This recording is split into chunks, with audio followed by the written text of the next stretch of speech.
And welcome to this special edition of In-Depth. To serve and protect, in the past month, we've seen those words eclipsed somewhat by tensions inside the Evansville Police Department. The FOP held that vote, blistering the performance of Chief Billy Bolin. The no-confidence vote prompted debate within the department that went public. Here's how we have reached this point tonight. Active and retired officers cast the no-confidence vote at FOP Lodge 73. It was lopsided, ranging from 70 to 82% who said no confidence in several areas of performance. I reached out to both Chief Billy Bolin and FOP President G.J. Thompson to appear on In-Depth. Both agreed to be in this studio in separate appearances. It was this question, though, I asked that brought them both here together tonight. After these independent appearances, you're going to be on tonight, obviously. We're taping this in the afternoon. It's going to air during our 9 o'clock. And he'll be on live next Tuesday night. Would you be willing to sit down with him right where you're sitting right now? Absolutely. To talk about the issues facing this community? Be more than glad to. He would appear on the air here with you to talk about issues facing law enforcement in our community. Will you do that? Side by side with Chief Bolin? We need a bigger chair. Yeah, a bigger chair. We have extra chairs. Yes, I would do that. The FOP vote of no confidence is non-binding. It is the first in history that such a vote has been cast in the Evansville FOP regarding the performance of a chief. Well, this vote spilled over the pot and into the public domain on social media, some very unfiltered comments. Tonight, I want to emphasize I'm not a negotiator and definitely not an arbitrator in this. I'd like to call it a conversation and not a rigid debate. Chief Bolin and Sergeant Thompson, I want to welcome you back tonight. Above all, I'm not trying to disclose any tactical information on how the department works internally to fight crime. But let's begin right now, Sergeant Thompson. Why did it take this, in your opinion, to get these issues out, a no-confidence vote? Why did you use an extraordinary method like that? I believe our purpose was we had several conversations with the chief, and we've also had conversations with the mayor. I don't feel that we were being, what we were asking for, or what our issues were being heard. I thought they were pretty much being dismissed. I think it was to an extent that I don't believe the chief thought it was coming from the whole department as a whole, that it was just coming from me and some other people. Chief, what do you think about that? I absolutely think they were being heard. We've had numerous discussions. I think it boils down to they didn't like the answer they were getting sometimes, and I haven't thought it's just him. I think our biggest issue right now is manpower shortage, and we are down officers, and I've never denied that. The problem, or at least from my view, it's not something I'm doing to run the officers off, and a lot of times President Thompson will kind of insinuate that I'm running people off, that it's my fault. It's a nationwide epidemic. Anybody sitting at home right now can get on Google and look at police shortages nationwide. In the past week, I think you guys had Jermaine from the Henderson Police Department on. I had lunch the other day with Sheriff Brady. I know it's on this side of the bridge, just like it is in Indiana. I'm on the Chiefs of Police Board of Directors for the state of Indiana. It's all over. Police departments are short. This isn't a great time that people are wanting to come into our profession. And, you know, if you're working at a bar and your bartender quits, you hire somebody tomorrow and you have a new bartender. When we have somebody quits, we have to go through a months-long process of trying to find the best applicants to do this profession that we have. And then once we hire them, they have to go to the police academy, then they have to go through a training program. So if somebody quits tomorrow, we're going to be a year from now before we have that officer back on the street. If somebody quits here at the studio today, probably within a couple weeks, you're going to have somebody sitting in their seat. We don't have that luxury. Or longer sometimes.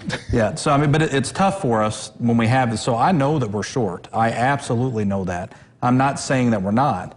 I just don't have a magic fix to it, and all the other departments out there don't either.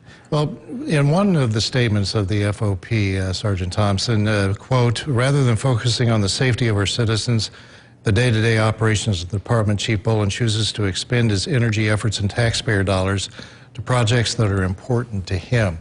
Pretty strong language there. What do you mean by that based on what the chief has just said? The whole idea of that was that we have several organizations or that are ran by police officers within our department. Nothing against any of the organizations. They're all great organizations. They do great things in the community. We've never denied any of that. The issue is that they are not police issues, or they're not police corporations or police businesses. They're private organizations that are not ran by the police department. And we spend a lot of time and a lot of overtime manning those, or having just getting those operating. Well, Chief Boland, you say you have an open door policy there, that they can come in and talk to you at any time, or you could go to an FOP meeting. But the overwhelming nature of this vote had to be troubling to you. I mean, we talked about 2 weeks ago about this. And what would you say to Sergeant Thompson about that? I mean, are you listening when they come and talk? I am listening. The problem is, and he just did what I experience all the time. There's not an example of one of these organizations where we're spending department overtime money to do this. You sent out an email and you said 911 gives hope. The chief cares more about that, spending overtime. You can go through every book we have. You're not going to find a penny we've ever spent on 911 gives hope. It's volunteer. Now, on the flip side, in the FOP contract, I'm contractually bound to give them 1,500 hours a year for FOP business. That business that they request, and I don't argue with just because I want to get along, is FOP softball tournaments, FOP basketball tournaments, people working the fall festival booth next week to raise money for the FOP. I don't disagree with I don't argue with them. It's in their contract, I let them have them. But then he paints it like I'm letting officers off for my special events, and he specifically said 911 gives hope. It's never happened, not one time. How do you respond to that, Sergeant? You were shaking your head on one of those comments. I believe, and I don't know the dates, a couple years ago there was a fundraiser at a car dealership on the north side.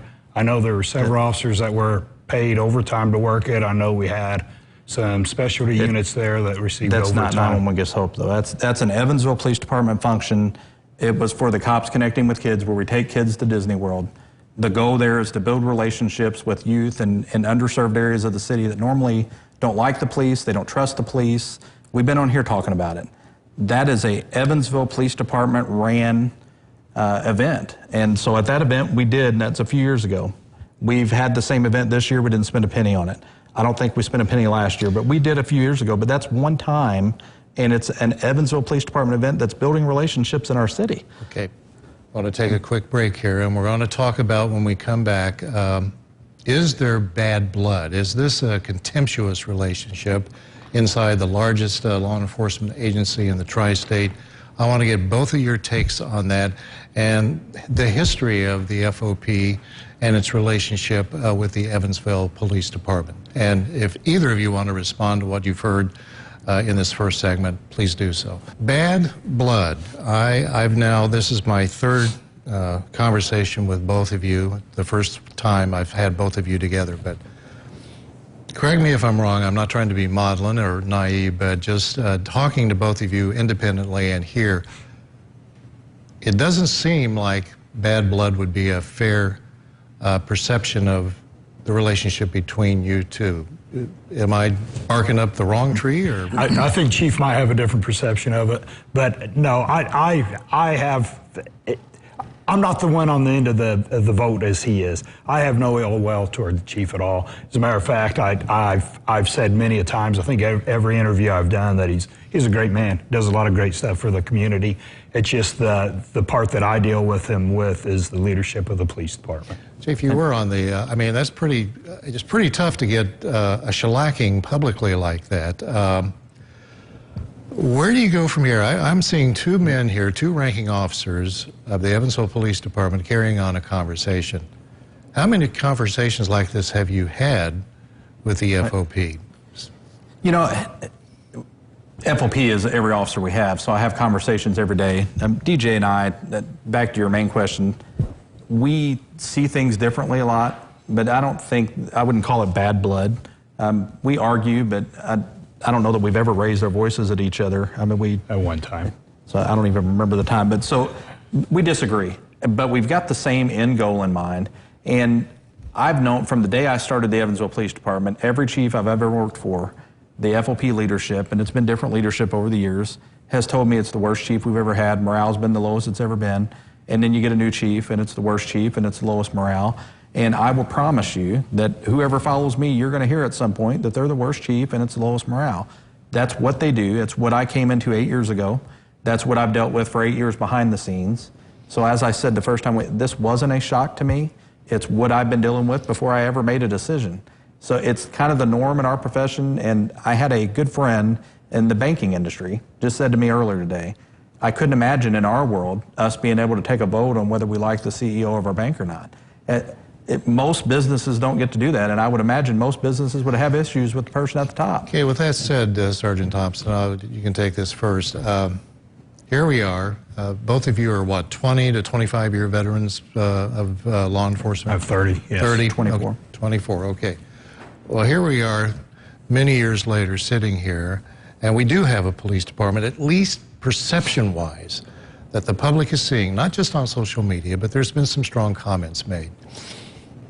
Where do we go from here? So how is this going to be healed within the department if it could potentially affect an officer's ability to keep people safe? I'll give that one to you first. I don't think the vote that we had has anything to do with keeping the community safe. I think we're doing, we have very, very dedicated officers. We have, I mean, by officers, I mean our detectives, our administration, our motor patrol guys.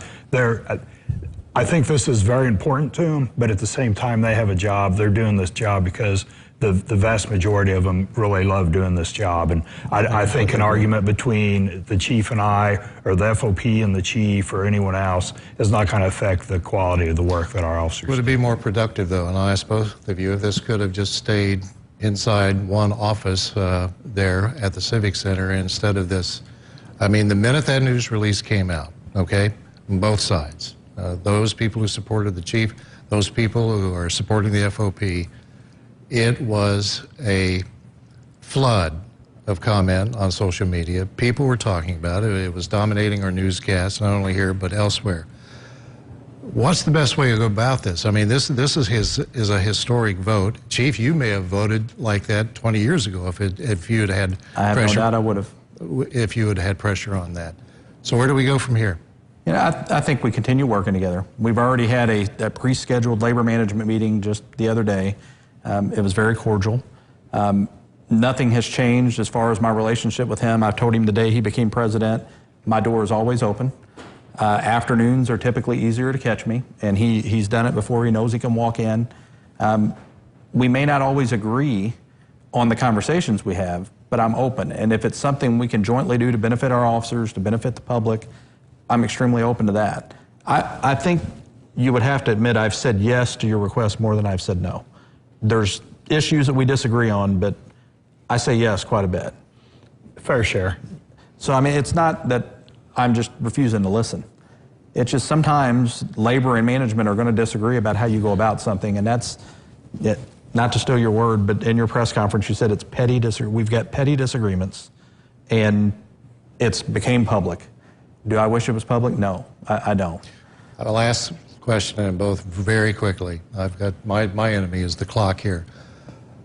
Would a private meeting between you two, without the glare of these TV lights or a television news anchor talking to you, would that type of a meeting now, after all this has happened, let the dust settle, do you feel there will be progress made to basically soothe the wounds that have taken place inside that department? You want to go first? I think it will be just like it's. Like I said, I've been open. I'm still going to be open. I'm going to be professional. I'm going to be transparent. I'm going to be nice, and I'll continue doing those things. Do you think there's some room for improvement in that? I think there's a lot of room for improvement, definitely. On both sides? Or? Maybe on both sides. I know I had been asked earlier, pretty much the same question. Said my goal would be to take this vote a year from now and the numbers to be flipped. There'd be nothing more I would like than that everything is going well and that we have just complete confidence in the leadership of our department. All right. Sergeant Thompson, thank you. Chief Bolin, thank you for being here tonight.